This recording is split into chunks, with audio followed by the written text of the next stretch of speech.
Hello and welcome to all our viewers in Nigeria and around the world to News Cycle on Global Television. Coming to you live from the nation's capital, Abuja, I am Jumai Manson. A quick reminder that Global Television is on DSTV channel 365 and free to air on Nicomsat. Now the news in full. President Bola Tinubu began a two-day visit to France with both sides seeking increased economic cooperation and Paris looking to boost ties in English-speaking Africa, following a series of setbacks with former allies on the continent. French President Emmanuel Macron says the trip is an opportunity to deepen the already dynamic relationship between France and Nigeria, saying Nigeria is the continent's leading oil producer and has a robust film industry. But challenges posed by insecurity and corruption have left 129 million Nigerians, more than half the country's population, living below the poverty line. Win Paris and African since his 2017 election and after military coup and changing attitudes lessened France's influences on the continent. The Senate has passed for second reading the four controversial tax reform bills transmitted to it by President Bola Ahmed Tinubu. This followed the lead debate on the bills presented by Senate leader Senator Opeyemi Bamidele, representing Ekiti Central, and debated by senators during plenary. Recall that some top officials in Tinubu's government appeared before the Senate, where they made detailed representations on the bill. Northern Governors, Traditional Rulers, and Northern Elders Forum had earlier rejected the bill, saying the proposed bill were not in the interest of the nation. Imo State Governor Hope Uzodinma has reiterated his administration's commitment to straightening media practices and fostering democracy.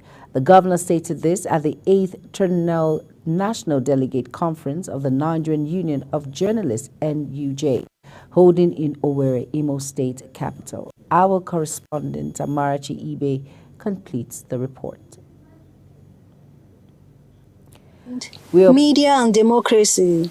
The journalist's role in holding leaders accountable has drawn journalists from across the country to discuss the media's role in nation building and elect new Nigerian Union of Journalists leaders. Addressing journalists at the event, Governor Uzodinma highlighted the media's critical role in promoting accountability and transparency in governance. He assured journalists that his government will continue to support press freedom and create an enabling environment for them to carry out their duties effectively. NUJ has an important role to play in dealing with these challenges and upholding the integrity of the journalism profession. I urge you to take proactive steps to promote ethical reporting, combat the spread of disinformation, and ensure that all journalists are equipped with the skills and knowledge necessary to thrive in the digital age. The outgoing Nigerian Union of Journalists President, Chris Isiguzo, praised Governor Hope Uzodinma for his generosity and unwavering support, which made the successful hosting of this year's conference possible. He emphasized the inseparable connection between a thriving press and a flourishing democracy. Journalists are not just people who put together history, who chronicle history.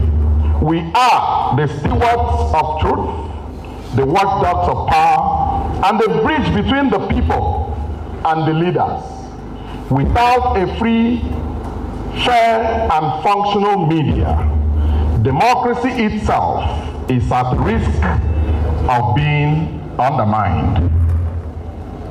The chairman of the occasion, Senator Societies Nassau, represented by Dr. Maxwell Ngene, lauded the courage of journalists in upholding truth and transparency, despite the challenges they face in their profession. I want to acknowledge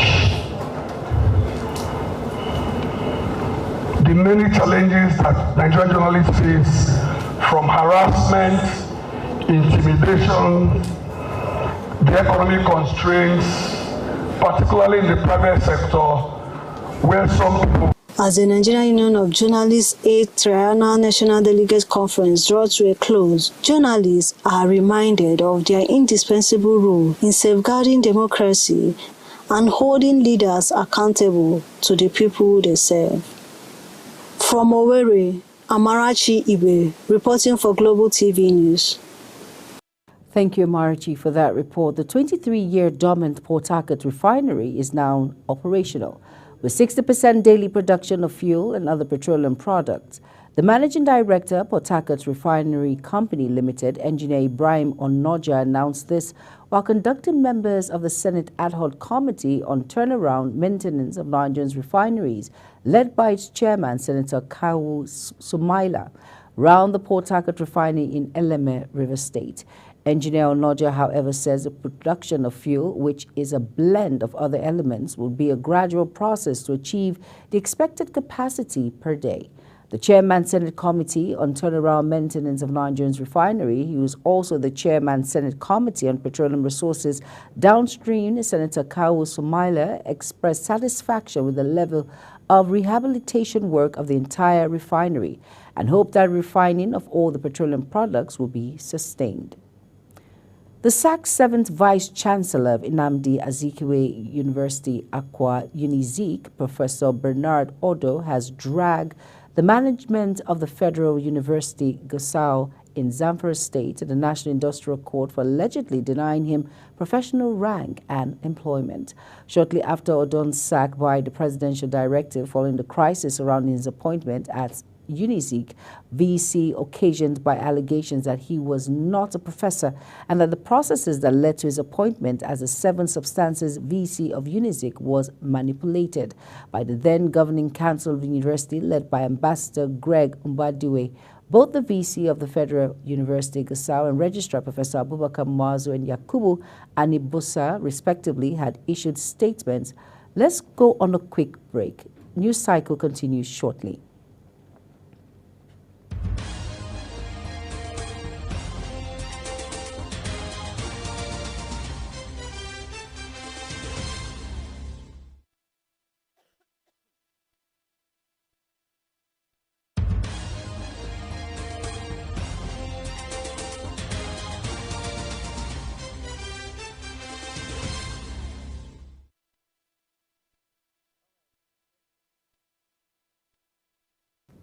You're welcome back from that very quick break.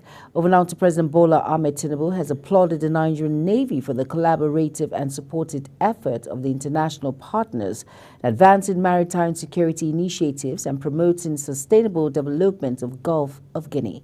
President Tinubu, who was represented by the National Security Advisor Nuhu Ribadu, gave his commendation while delivering a keynote address at the opening ceremony of the 8th edition Symposium of the Heads of Navies and Coast Guards of Gulf of Guinea in Abuja.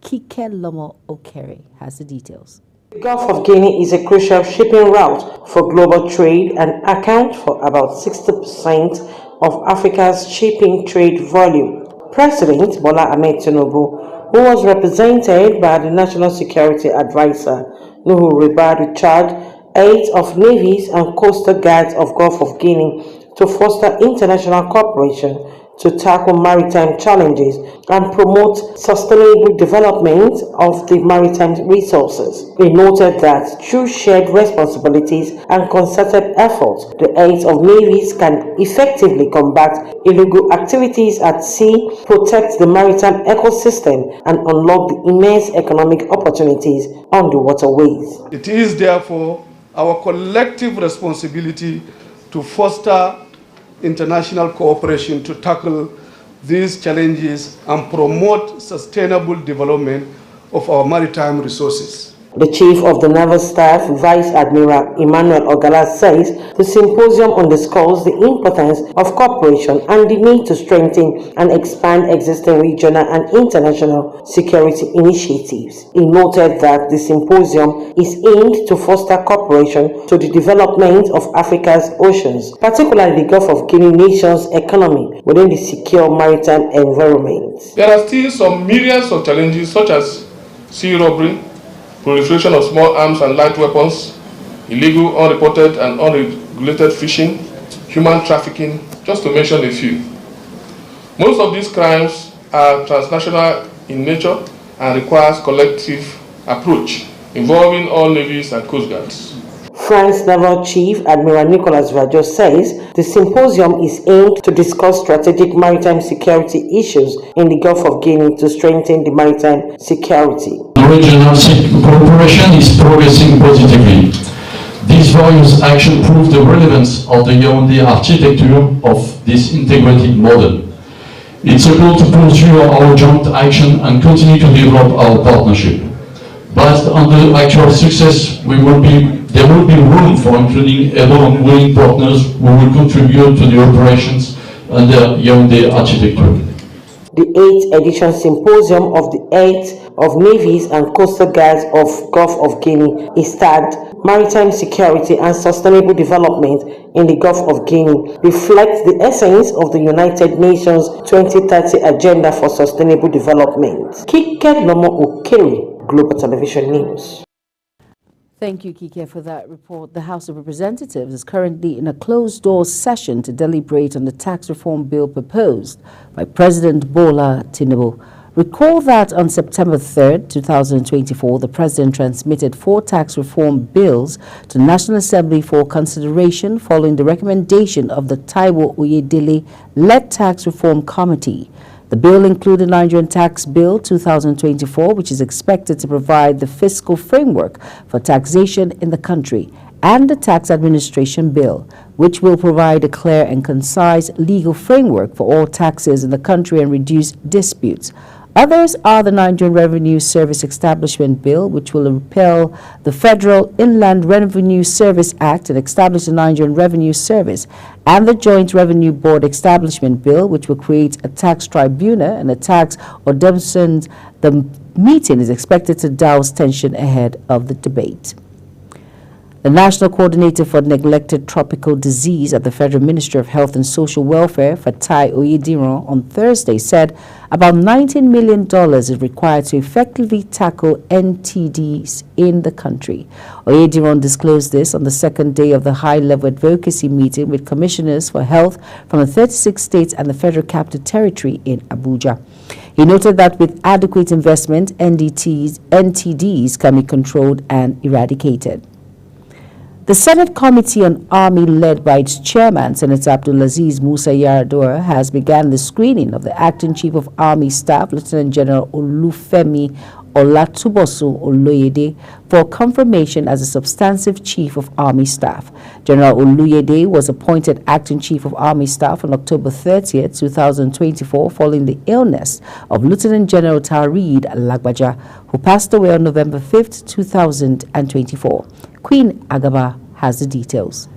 Senate Committee on Army, led by its chairman, Senator Abdulaziz Musa Yar'Adua, outlined the expectations for the nominee, focusing on his professional skills, strategic vision, and proposals for addressing issues such as military funding, personnel welfare, and territorial integrity. This screening exercise intends to bring to bear your professional skills, experiences, and expertise based on your strategic security knowledge and vision towards defending Nigeria from external aggression, maintaining its territorial integrity, securing its borders from violation on land, suppressing insurrection, and acting in aid of the civil authorities to restore order, among others. The screening exercise, conducted behind closed doors due to the sensitive nature of security matters, provided an opportunity for Oluyede to share his vision for the Nigerian Army. For Global Television, Queen Agaba reporting. Thank you, Queen Agaba, for that report. The chairman of the National Population Commission, NPC, Nasir Isaac Wara, has disclosed that Nigerians' belated census will hold in 2025. Wara made the revelation at the 2024 anniversary on the Nairobi Summit on International Conference on Population and Development, ICPD, in Abuja. Recall that despite the United Nations recommending population census to be held in countries every 10 years, Nigeria last conducted its own in 2006, making the country 18 years without accurate figure of its citizens. Al-Hassan Ihaya Abdullahi from Gombe State has emerged as the new president of the Nigerian Union of Journalists, NUJ, at the 8th Terminal National Delegates Conference held in Owerri, Imo State. Yahya secured a landslide victory with 436 votes, defeating Dele Atumbi of the FCT Council, who received 97 votes, and Mohammed Garba of Kaduna Council, who scored only 39 votes. Yahya, who works with the Gombe Media Corporation, GMC, was the immediate National Deputy President of the NUJ and succeeds Chris Izingbo as the President of the association. Also, Abimbola Oyetunde, a Deputy Director of the Federal Radio Corporation of Nigeria, FRCN, also emerged unopposed as the Deputy National President. All other positions were also returned unopposed. In his acceptance speech, Yahya pledged to advance the interests and welfare of NUJ members, defend press freedom, and uphold high journalistic standards. He emphasized collaboration with stakeholders to ensure journalists operate safely and freely while advocating for their rights and safety. The new NUJ president also highlighted plans to leverage technology and innovation to adapt to evolving media landscape and foster stronger networks among journalists and media organizations. However, Gombe State Governor Muhammadu Inuwa Yahya congratulated Abdullahi on his election as the national president of the NUJ. Over now to Edo State Vehicle Recovery Committee has retrieved 30 government-owned vehicles from officials of the immediate past administration. Chairman Kenny Okuboa, the development was disclosed in a statement issued by Fred Itwa, Chief Press Secretary to Governor Monday Okpebolo. Okumbowa commended whistleblowers for providing critical information that facilitated the recoveries, including 4 vehicles retrieved from the residence of the former high-ranking official and another from a separate individual. He assured Edo residents that more recoveries will be made before the 2-week deadline set for the committee to complete its mandate. He therefore appeals to the public for more information to aid the operation, saying the whistleblowers have been instrumental to the success while pledging to reward anyone who provides helpful tips. You are watching News Cycle on Global Television, coming to you live from Nigeria's capital, Abuja. When News Cycle returns, Transition Company of Nigeria says federal government spends 8.8 billion naira to repair vandalized power towers. Details of this, as well as business and foreign stories, coming right after this break. Please stay with us.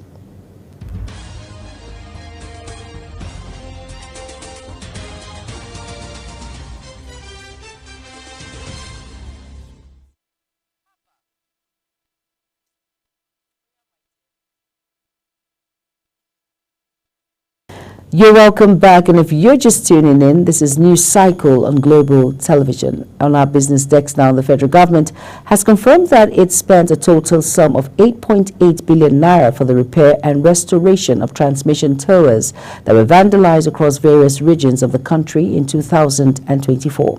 The Managing Director and Chief Executive Officer of Transition Company of Nigeria, Ahmed Abdulaziz, revealed this at the quarterly Power Sector Working Group meeting in Abuja. The Special Advisor to the Minister of Power and Strategic Communication and Media Relations, Bolaji Tunji, in a statement says the government is yet to achieve persecution of arrested vandals as they are usually released on bail by the Nigerian police. Abdulaziz, who was represented by the Executive Director, TCN Transmission Service Provider, Engineer Olugbenga Ajiboye, revealed that 128 transmission towers have been destroyed either by vandals or bandits across the country between January and November 2024. The House of Representatives has asked its Committee on Finance, Petroleum Upstream and Downstream to investigate reports from the Revenue Mobilization, Allocated and Fiscal Responsibility Commission alleging that the NNPC, now Nigerian National Petroleum Company Limited, withheld 8.48 trillion naira as claimed subsidies for petrol. The House further stated that the investigation will address the NEITI report, stating that NNPC, now NNPCL, failed to remit $2 billion, 3.6 trillion naira in taxes to the federal government. The committee were further directed to verify the total cumulative amount of unremitted revenue under recovery from the sale of petrol by NNPC between 2020 and 2023. This is as the House approved the 2025-2027 medium-term expenditure framework and fiscal strategy paper ahead of next week's presentation of the 2025 appropriation bill to the National Assembly by President Bola Tinubu. The secretary of the Alase community stakeholder, Timothy Mumbare, has alleged that the petroleum products loaded from the newly rehabilitated Port Harcourt refinery were not freshly refined, but products left in the storage tank of the facility in the last 3 years. He also alleged that the refinery only loaded 6 trucks, despite stating that 200 trucks will be picked up from the refinery daily. Umbere made these revelations during his appearance as a guest on Arise TV, which was monitored by our correspondent on Thursday. Alese, one of the 10 major communities in Eleme River State, is the host community of the Port Harcourt refinery. Over now to Vice President Kashim Shettima has revealed that Nigerian-China trade relations reached $22.6 billion in 2023, making it one of the highest trade volumes between China and any African country. Shettima's spokesman Stanley Uwocha disclosed this on his official X, formerly Twitter page. Shettima, while addressing a Chinese delegation led by the Vice Chairman of the Standing Committee of the National People's Congress, Zhang Kwawi, at the meeting in Aso Villa, Abuja, he commended the trade growth as reassured the delegation of Nigerians' commitment to fostering stronger ties with China. Still on, Vice President Kashim Shettima has disclosed that Nigeria attracted $1.27 billion in foreign capital from BRICS countries by June 2024, marking a significant rise from the $438.72 million recorded during the same period in 2023. The BRICS bloc comprises Brazil, Russia, India, China, and South Africa, alongside newer members including Iran, Egypt, Ethiopia, and United Arab Emirates. Speaking at the 2024 China-Africa Interbank Association Forum in Abuja, Shettima, represented by the Special Advisor to the President on General Studies, Dr. Aliyu Modibo, highlighted the growing economic ties between Nigeria and BRICS nations. He noted that Nigeria's status as a partner country within the bloc underscores its commitment to fostering strategic partnership for domestic growth. Oil marketers have outlined the conditions that will make them patronize the newly rehabilitated Port Harcourt Refinery Company in River State. PHRC, under the management of the Nigerian National Petroleum Company Limited, must dispense its refined petroleum products below the prices of the Dangote Petroleum Refinery, the dealers stated. But the NNPCL, in the reaction to claims, noted that its petrol price was about 1,045 naira per litre, stated that the refinery had yet to release its price as products from the plant were currently dispensed to only NNPCL stations. The oil firm spokesperson Olufemi Sonoye revealed that the company was still reviewing its prices and had yet to commence bulk sales, as its purchasing portal remained closed. Meanwhile, it was also gathered that oil marketers imported 105.67 million litres of petrol into the country in 5 days. Marketers confirmed the NNPC was selling petrol at 1,045 naira per litre, stressing that they may be compelled to opt for petrol importation as a means of meeting local demands. On our foreign news, University of Calgary, UOFC in Canada have experienced a financial challenge due to a notable decrease in international students' enrollment. The reduction is projected to result in an approximate loss of $11 million in tuition revenue for the university this year. According to CBC News, the institution revealed that international students' enrollment fell by nearly 9% from 6,998 students last fall to 6,394 this year. Australia will ban children under 16 from using social media after its Senate approved the world's strictest laws. The ban, which will not take effect from at least 12 months, could see tech companies fined up to $50 million, $32.5 million, €25.7 million if they don't comply. Prime Minister Anthony Mbanese says the legislation is noted to protect young people from the harms of social media, something many parents groups have echoed.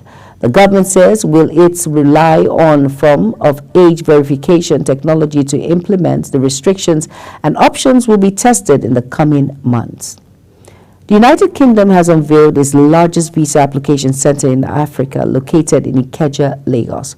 Operated by VFS Global, the new center marks as a significant step in enhancing visa application services for Nigerians traveling to the UK.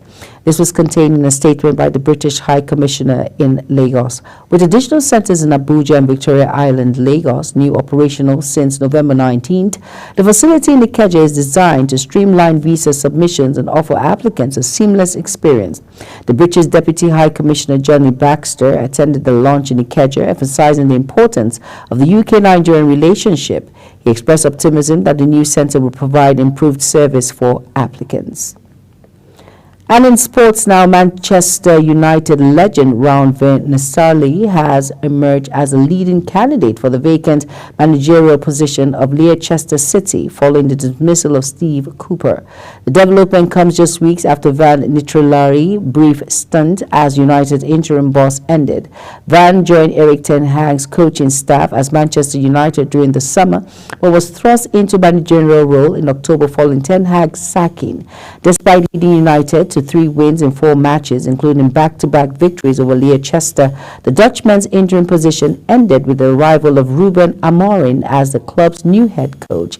Leicester City sacked Sunday after the former Nottingham Forest boss struggled to make an impact, earning 10 points from 12 Premier League games. Cooper's assistants Alan Tate and Steve Rance were also relieved of their duties, leaving first-team coach Ben Dawson to lead the team temporarily. Van has become the front-runner for the Leicester job, with his appointment likely before the club's weekend clash against Brentford. Top fencing nations from around the world, including the United States, Hong Kong, Egypt, and others, are set to participate in the 2024 Men's Junior EP Fencing World Cup, scheduled for December 14th, 15th in Lagos. Nigeria's prestigious international school, Charterhouse Lagos, will host the tournament, which makes Nigeria the first sub-Saharan African country to host a fencing World Cup. Countries confirmed for the 2-day championship include Ghana, Senegal, Greece, Angola, Togo, Benin Republic, and host Nigeria. President of the Nigerian Fencing Federation, Adeyinka Samuel, noted that Nigeria as a choice to host the event is a testament to the country's global recognition. And now to end the news, here's a quick reminder that Global TV is on DSTV channel 365, on Star Times channel 276, and free to air on Nicomsat.